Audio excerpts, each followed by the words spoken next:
I was. Thank you. You do now, Betty, or you should now. Um, I lost my train. It is coming back. Yes. The big question of what is the director's last name in terms of pronunciation. Uh, what is it? We'll have to Wikipedia pronunciation. It very well could be. He, at this point in his career, he had done the movie The Sixth Sense, which is possibly another movie. We're not going to do it in this round of Real Theology, but it certainly has some theological concepts. And if you are a film buff, it is an amazing film. And I believe he did Unbreakable before this as well. And so this is the trilogy of movies before many movie fans think that he went tremendously downhill. But that's for another conversation.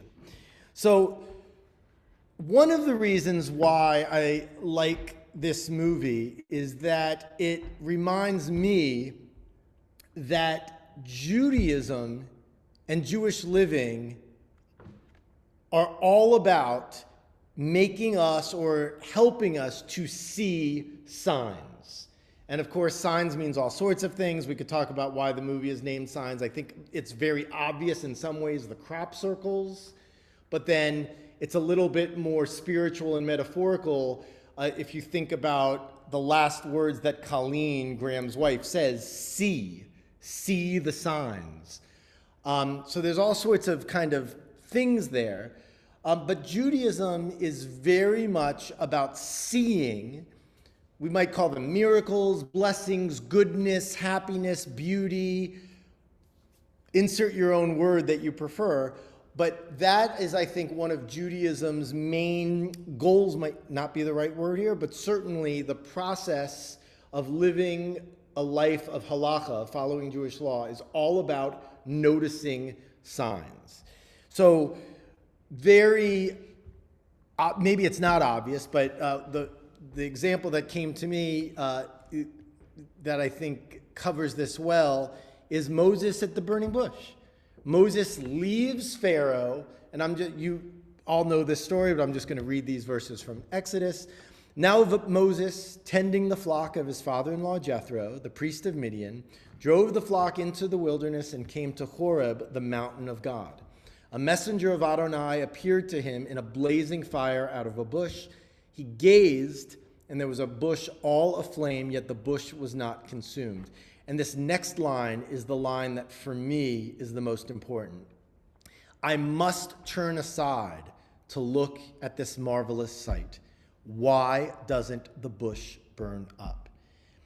And I love this because it puts the responsibility on Moses as opposed to God.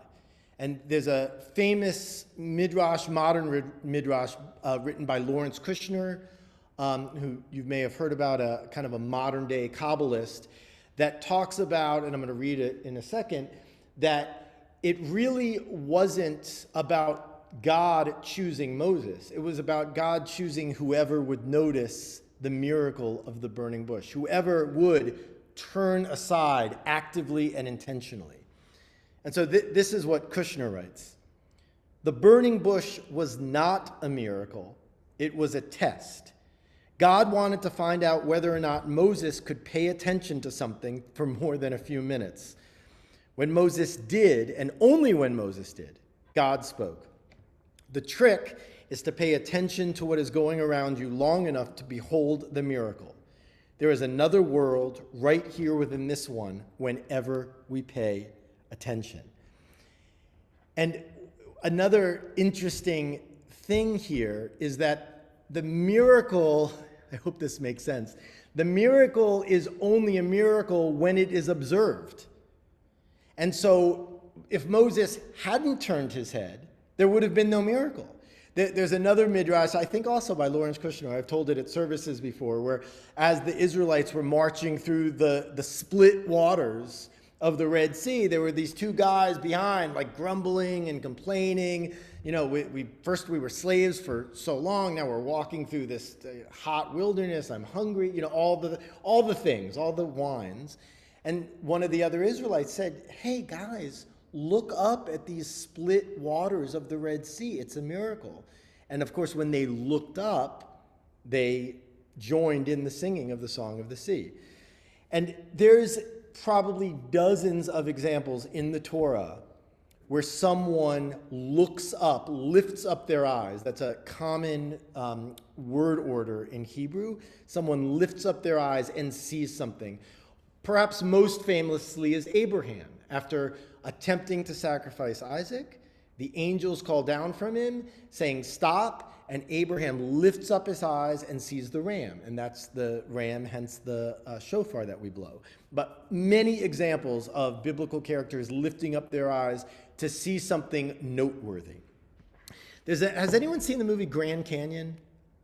So that movie is dated. It was one of my favorites at a certain point in life. It's the same director who did The Big Chill, Lawrence Kasdan. It's worth watching. And there's this great scene where I'm forgetting the actress's name, but she says to Kevin Kline, her husband, she says, I think this could be a miracle. And Kevin Kline says, "I'm getting a terrific headache." And she says, "I reject your headache." And he's like, what are you talking about? And she says, "It's inappropriate to get a headache in the presence of a miracle." And to me, this plays into the same theme that we have to actively notice the miracle. And liturgically speaking, that's what we do every time we sing the Shehechianu. That the Shehechianu forces us to see something that, yeah, we might think is a good thing, a birthday, an anniversary, a baby naming, which we have tomorrow morning at Temple, a beautiful baby girl. But forcing us to say the prayer, ritualizing it, makes it explicit that we are noticing something. And again, you could use the word miracle, wonderful, good, blessing. Different people have different comfort levels with those words. But the idea is that what I put as the heading, it is a catalyst for us seeing those things. So we're going to look at the bottom text first, just because the Exodus before Deuteronomy. So God spoke all these words saying, "I am your God who brought you out of the land of Egypt, the house of bondage." Anyone know where this is, like in the Torah? Abraham Tesser for the win. It's the beginning of the Ten Commandments. Exactly. Very good. So what follows this are the 9 commandments. So this is the first commandment, a very interesting topic of conversation because it is a commandment even though it doesn't tell us to do anything. But what it does tell us is that God freed us. So if we think back, and we're going to get to this later, to Graham's 2 kinds of people, the miracle man or the, call it a, oh my gosh, what's the English word? It's a philosophy. Oh, it's like there's no meaning anywhere. Say it again? Nihilist, thank you, nihilism. This goes to that dichotomy a little bit, that God brought us from Egypt. It didn't just happen. It wasn't luck. It wasn't happenstance. It wasn't atoms firing in a random way. God brought us from Egypt, which means that the Exodus, the actual Exodus, not the book, has a holiness to it. And of course, that's evidenced because it culminates in us getting the Torah under Mount Sinai. So now this Deuteronomy verse, and this is the very end of the Torah, "There has not arisen since in Israel a prophet like Moses, whom Adonai knew face to face, in all the signs and wonders which Adonai sent him to do in the land of Egypt to Pharaoh." This is an interesting side note that is interesting in its own right, but specifically for the theme tonight. Nowhere in the Torah or the Talmud, anything, are what we call the plagues called the plagues. They're called signs and wonders.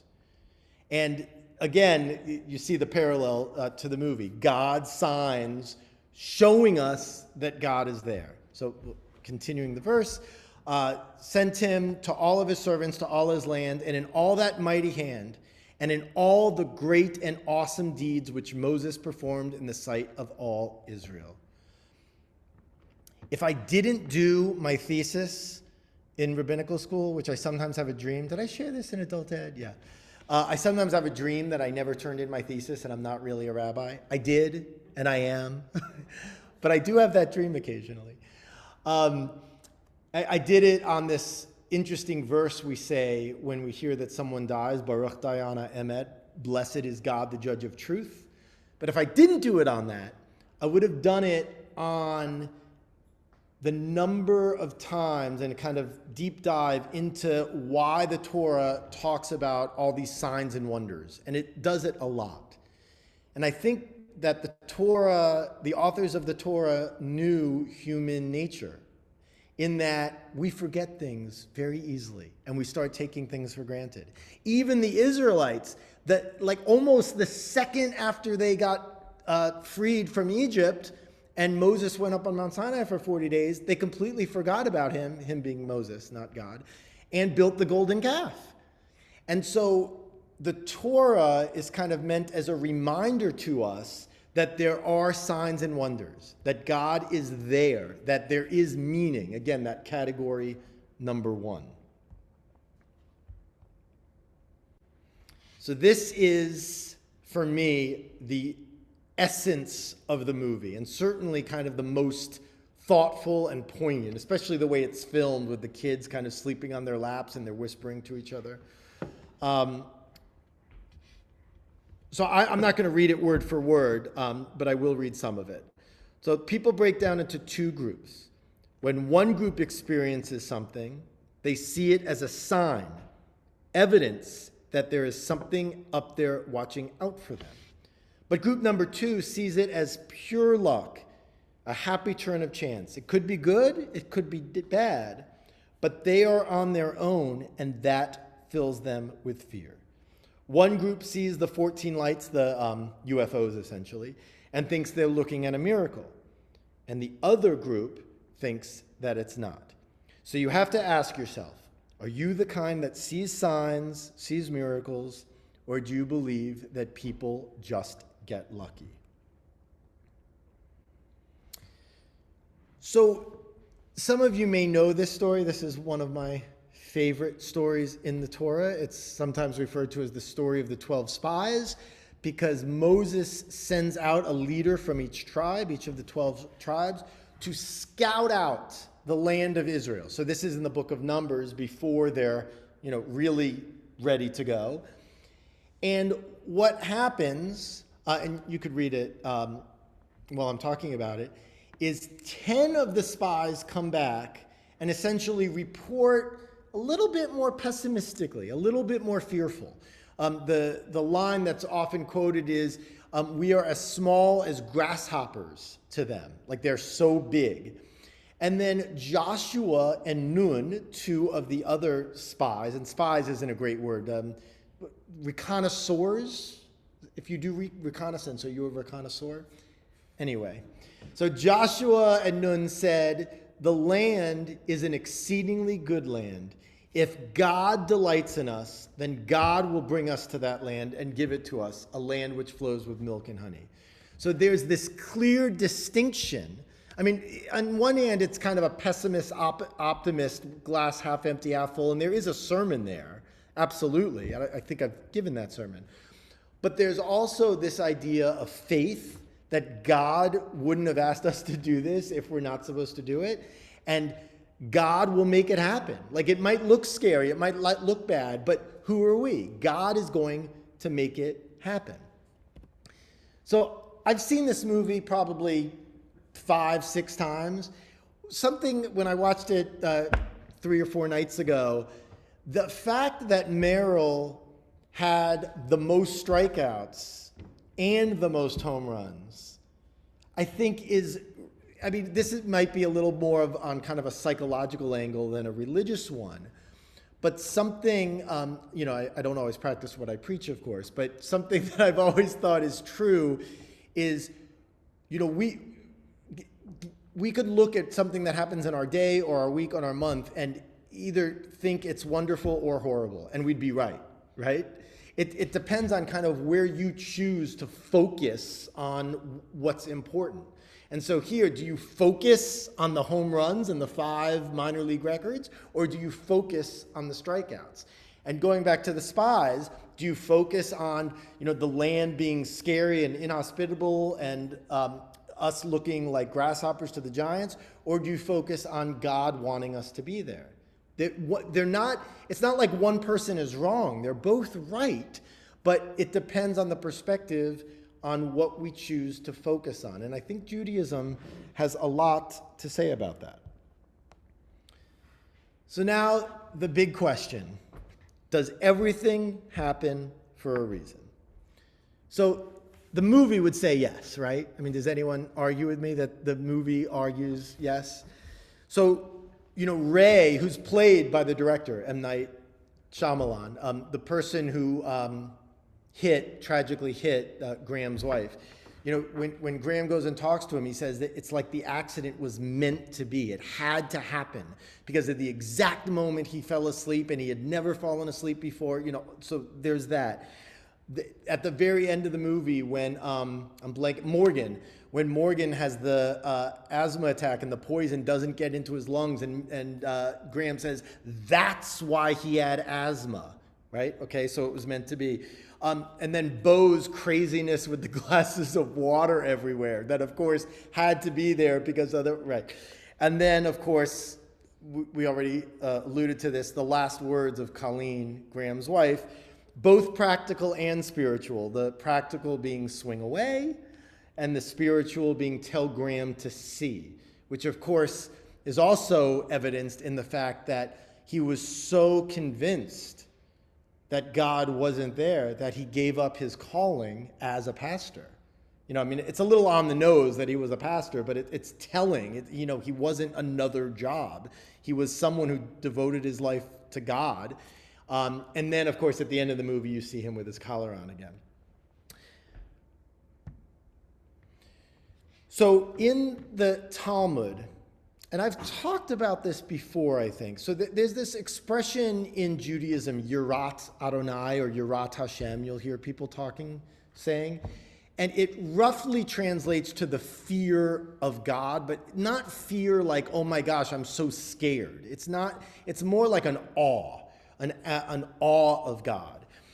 And in the Talmud, Rabbi Hanina says this very oft-quoted line, everything is in the hands of heaven, meaning God, except for the fear of God, meaning that it is up to each of us individually how we believe or what we believe about God, but everything else is in God's hands.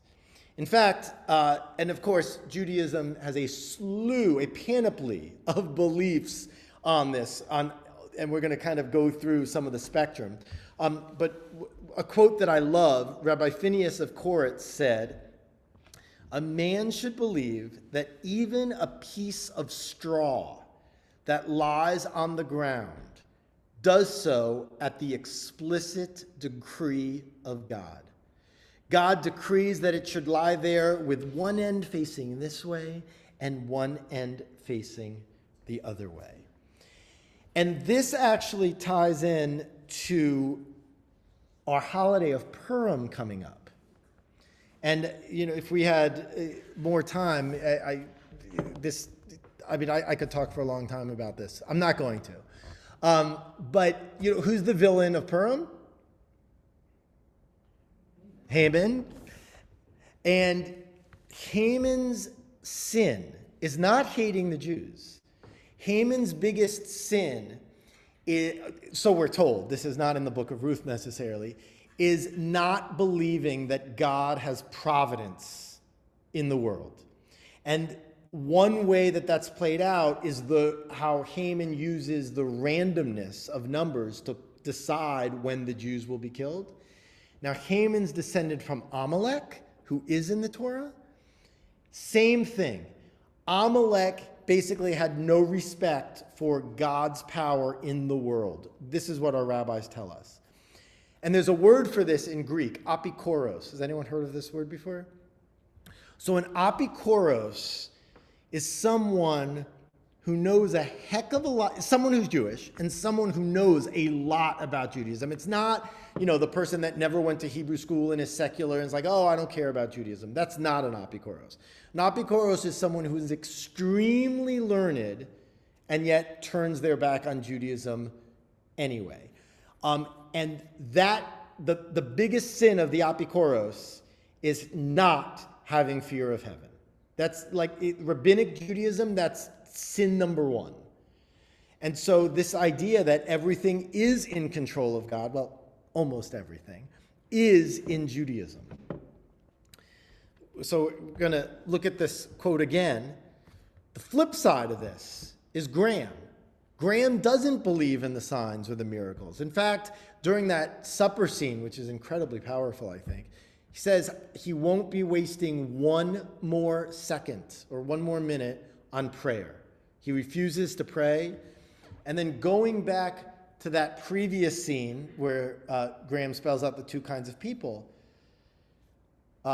it starts by Joaquin Phoenix's character saying, "Why can't you be like you used to be? Give me some comfort." Now, if we all think about what we love about Judaism, or why we're Jewish, or why we go to temple, why we take Judaism seriously, I would imagine that somewhere on that list, maybe not number one for all of us, although certainly for some of us, somewhere on that list would be, it gives me comfort during difficult times, or just gives me comfort, period. And so Graham goes through this whole thing, and then almost sarcastically, he's like, "Are you comforted now? Are you happy?"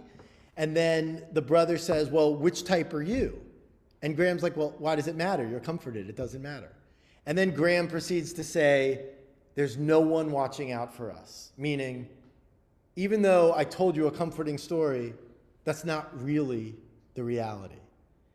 And I think that religion in general, I know Judaism, I don't know other religions, but I think that religion constantly experiences the tension between giving kind of what I'll call unadulterated comfort on the one hand and truth on another. And of course, who's to say we know the truth, etc. So a very kind of practical example of this that happens is, when someone is experiencing a loved one die, sometimes they'll ask me, will I see them again? Now, my personal belief, this is not like telling you what to believe. My personal belief is that there is not an afterlife in that way. But that is not the time to have that conversation. And that is a comfort conversation. It's not a adult ed theology conversation. And I think there are examples even in our service. When we pray Mishaberach, my guess is that many of us, not all of us, but many of us don't necessarily believe that God needs us to say those names in order to heal those people. And yet, I would also say that many of us do find comfort in saying the Mishaberach. And so there's this real tension. And sometimes I think it can be a dangerous one. And I don't know if anyone's ever read, Abraham, you may have, The Future of an Illusion by Freud. So it's basically Freud kind of debunking religion. It's kind of a psychological version of, religion is the opiate for the masses. And it's troubling because I agree with a lot of it in many ways. That we, not just as Jews, but as human beings, use religion to comfort us, which is wonderful. But just because something's comforting doesn't mean that that's true.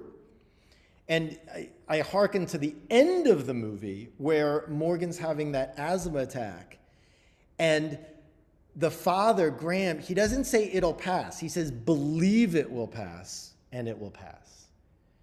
And that's something I can get behind. It's kind of, sometimes we call that as if theology. It's like you believe in a God as if that God existed, even though you may not necessarily think so.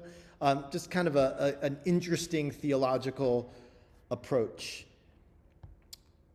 So again, truth or comfort, and at various times we're going to choose one, at other times we'll choose another, and sometimes it's not that binary either.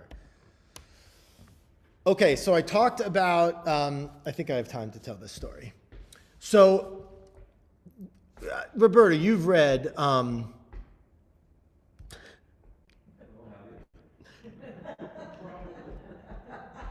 my gosh. It was.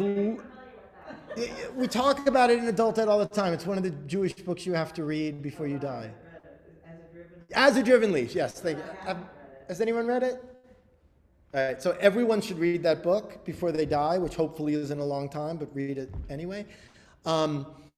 It's a fictional book that takes place in the first few centuries, and it actually teaches a lot of Talmudic concepts, even in its fiction. It's amazing. And the book highlights this interesting character in Judaism, Elisha ben Abuya. And he is known as Acher, which means other. He was like the apikoros par excellence. Because, I've talked about this before in a few different ways. We're going to put it all together. There are 2 commandments in the Torah out of the 613, exactly 2, that say, if you follow this, God will prolong your life. Can anyone guess what they are? Or guess one of them? 2 and only 2. One of them is a very popular commandment amongst parents. Honor your father and mother so that your life may be prolonged in Exodus 20. The other one, unless you know, you're not going to guess. The other one is this incredibly esoteric rule that says, if you chance upon a nest of birds, and is a hen the mother bird? I don't know these words. I know that a group of hippos is called a crash, because Aaron likes hippos, but I don't know okay. So you can take the mom bird for yourself, for food or whatever, or you could take the eggs, but you can't take both. That's the rule. In the Torah, this isn't in the Talmud, it's in the Torah, and then kind of comma, so that your life may be prolonged. Okay, so there's exactly 2 commandments where God promises long life. The story goes that there was a young boy with his father, and the father said, son, go, you see that nest up there in the tree? Go up and grab one of the eggs from me. The son does that, thereby following the 2 commandments, honoring his father and following this strange rule and only grabbing the right egg. The son falls to his death. And Elisha ben Abuya witnesses that and says, there is no justice and there is no judge. Now that story is highly problematic and powerful, but I think it also reflects kind of real life in a way, that tragedy happens and unfairness happens and injustice happens. And it points to why I, again, personally think that when we say everything happens for a reason, as if God planned that, I find that problematic. Because if we, even for the movie, okay, beautiful, the kid is saved because he has asthma and the water, but he didn't have to have asthma at all. God could have not made the aliens come. God could have not killed and what about, again, within the logic of the movie, when they say, many people died? Well, did that happen? What's the reason for that? And it's very problematic. And one practical example, and all of you have probably heard this, is sometimes people will talk about the Holocaust as the reason that Israel exists, as if one kind of it needed to happen for the other. And there's a real difference, and a troubling difference, between kind of chronology and causality. And I think when we get into this, everything happens for a reason, it really can conflate those. So that's just kind of my everything happens for a reason soapbox. And when I first saw this movie, on the one hand, I loved it. I loved how everything came together. It's kind of like a little puzzle. But on the other hand, I was like, oh, that's such bad theology. Because, and I think we talk about it all the time when we go to some funerals and they'll talk about, oh, this person's in a better place. I mean, I have a real problem with that. a better place is here with us, with their family, with their loved ones. And again, that's that comfort truth thing again. So we're going to end with this story, where I showed some examples of Jewish text where everything does, quote unquote, happen for a reason. Now we're going to see one maybe where it doesn't. This is one of my favorite stories in the Talmud. So when Adam saw that the day was progressively diminishing, meaning the days became shorter, nighttime came on quicker, he did not know that this was the normal phenomenon. And therefore he said, "Woe is me. Perhaps because I sinned, the world is becoming dark around me and will ultimately return to the primordial state of chaos and disorder. And this is the death that was sentenced upon me from heaven, as it is written," which is funny that Adam is quoting Torah, but we'll leave that alone. "As it is written, and to dust you return." And so he spent 8 days in fasting and in prayer. So what's happening here? Adam sees, he's experiencing the nighttime getting earlier and earlier and going for longer and longer. Nighttime is, of course, scary. He's the first human being. He's never experienced this before. Of course, it's scary. But he attributes it to God.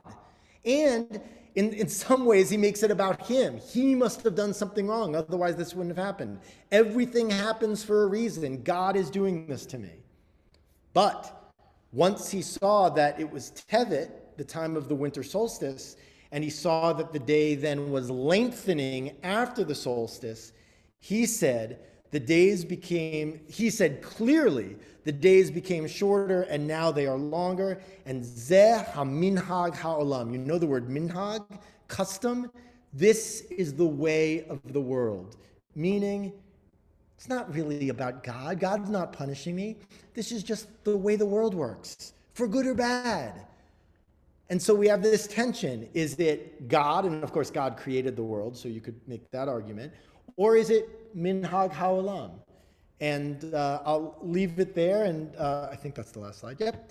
And open it up for questions, discussion, counterpoint.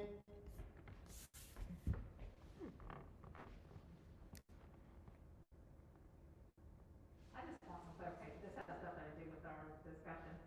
The one that hit his wife, was he a vet? Yes. Okay. I saw that and I'm like, did I just see that? And I'm like, Oh, yeah, good. it's something. That's right. Okay, I just needed that clarification. Sorry. Scott. So I had some confusion. Early on in the film, you think that he's just completely lost faith in God. There is no God, right? But we find out later, he's just incredibly angry. Such a good point. Yes. Talking to him. Yes. Don't do this to me again. Yeah, and then I hate you. Yeah. So it kind of changed the way you looked at that character.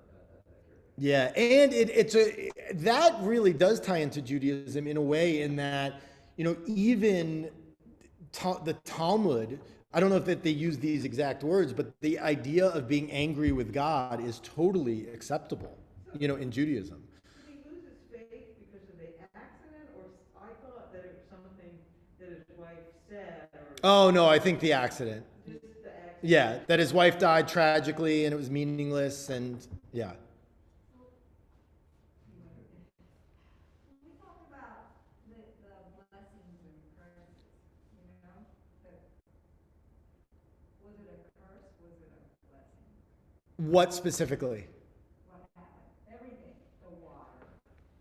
Right. So, there are a few people on Zoom. I'll just because you're sitting further back. So there's a question about curses and blessings and kind of which is which. And so, that's I think very much a perspective thing. It's like I don't know much Shakespeare, but the ones I do know I use a lot. So it's like nothing is good or bad, but thinking makes it so. And I also think about it's a Jewish folktale of like, the sun, the army is coming. and to draft all the young boys. But the day before, well, first the boy is riding his horse and he falls and he breaks his arm. And the father says, "Oh my gosh, how unfair, what bad, how horrible is this? My son broke his arm." But then the army conscriptors won't take him into the army because his arm is broken. And so he blesses them. And, the story of Joseph, I think, encapsulates that incredibly well. Because if he didn't go into slavery, if his brothers hadn't sold him, he wouldn't have become second in command, and he wouldn't have saved not only Egypt, but also his brothers. But yeah, I don't know how you can... It might be a subtle difference, but I don't think it is subtle. Like, I think we can all agree that you can find blessing in tragedy, right? Like you rediscover a friendship or strengthen a relationship. But you still wouldn't, you would take back the tragedy every time, right? So it's not like, oh, well, this had to happen for this to happen. And so that's where the everything happens for a reason piece kind of gets me sometimes. Yeah, Abraham. In a collective sense in which Judaism is not the religion that's looking for signs. It is, for example, Jews for Jesus that are looking for signs of the Messiah, and they're doing it on a collective level. Yeah. It's interesting because I'm thinking of like, I don't know, about 15 years or so, there was this slew of books that tried to kind of prove the Bible in many ways. So like Abraham is in the title, Abraham Walked, and the author's from Savannah. It'll come to me. I could picture the cover. Yeah, I think that's it, yeah. And so in that sense, it's like, to me, that rings familiar in the sense of kind of, we see these signs in our holy text, and if we knew that they were true, how amazing would that be?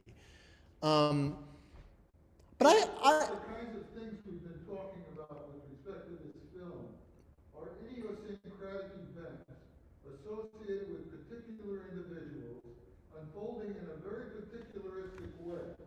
And there are collectives that are looking for signs that they say are associated with prophecy, and Judaism, at least to the extent I've experienced it, does not do that. Correct. And to even go further, we were talking about doing something for the 150th, our sesquicentennial, and we talked about various things, and the idea of a tarot reading came up. Am I making this up, Mark? Okay.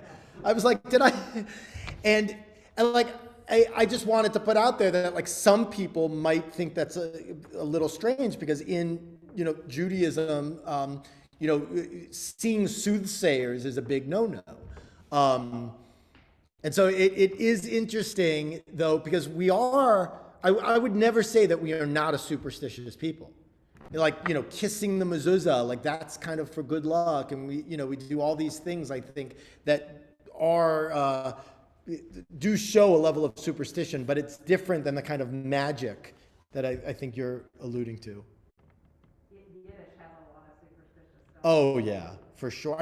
Even like, so do you all have anyone in your family who added a Hebrew name to them? Do you know about this custom? So, do you want to say what it is, Carmen? You added a name so that, well, Janet Chapman told me that she has a son with about 10 names. Every time somebody passes, names that. Yeah, well, so I thought you were going to go somewhere else with it. So what I've learned is that whenever someone kind of escapes a serious illness, you add a name because you don't want the angel of death to come back for that person. What's not superstitious about that? Well, that's the same superstition associated with Ashkenazi Jews not taking the same name. 100%. Oh, absolutely. Absolutely. And it's funny, Emily and I haven't picked out a name yet for a second child. And like, I have no rational reason to dismiss some names, but it's like, I don't want to risk it. If you have any suggestions, please. Any other thoughts? Well, do you want to know next month's movie? I know some of you are on the Edit Temple Times list. So next month's movie is well, when I say it's a classic, I mean it's like 20, 25 years old. We're going to talk about mysticism and as it relates to Dead Poets Society. So a beautiful, wonderful movie, of course, starring Robin Williams. I can't remember the date offhand. I can look in my calendar. But Shavua Tov, and thanks for coming, everyone. I'm sorry that we don't have food, but one day, may it be God's will, or our own will, as the case may be. All right, Shavua Tov, everyone.